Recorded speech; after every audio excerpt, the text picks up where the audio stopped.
Elaine Kriege, nuusredakteur van Marula Media. Die gras is toe nou nie so groen in die Weskaap soos wat talle Gautengers gedink het nie.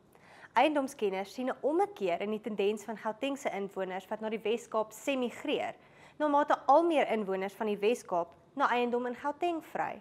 Marula Media het gaan uitvind hoekom hulle trek en wat dit vir die eiendomsmark beteken. Die fotograaf Niels Kleinhans was agter sy Nikon-kamera by die Weskus Lugskou, toe hy deur die lens sien hoe 'n Impala vegvliegtuig grond toe duik. Die vliegongeluk op Saldanha verlede Saterdag het die afgelope week steeds glashelder in sy geheue afgespeel. Hy het vir Jana Smit vertel hoe hy die grieongeluk ervaar het. Met net graad 11 agter sy naam het Aiden Pearson op 17 jaar sy eie onderneming begin. Hy droom nou van 'n multimiljoen-randse onderneming met hope geld om God se koninkryk te help bou. Hy het by Marula Media kom kuier en gesels oor die uitdagings wat 'n jong wit man in die gesig staar wanneer hy 'n sakeonderneming op die been wil bring, maar ook hoekom hy kies om in Suid-Afrika te bly.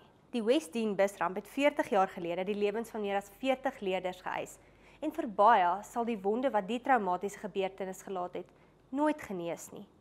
Johan Klaasen was as jong verslaggewer vir die SAIK een van die eerste joernaliste destyds op die toneel.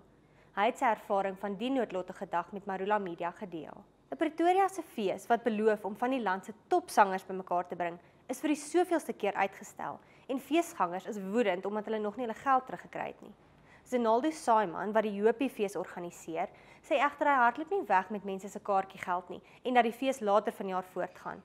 Jana Smit het gaan uitvind hoe die vurk in die hef steek. Die gospelsanger Leon Ferreira het in Februarie nuus ontvang wat hom tot aan sy fondasie geruk het. Hy is met aggressiewe prostaatkanker gediagnoseer. Skielik was die sanger wat al vir 30 jaar 'n boodskap van hoop en geloof op die verhoog deel, vreesbevange. Hy sê die Here het hom egter kom ontmoet en hom geestelik versterk vir die geveg wat voorlê. Cornelia Hietge het met hom gesels. Lees dit alles die naweek, net hier op marulamedia.co.za.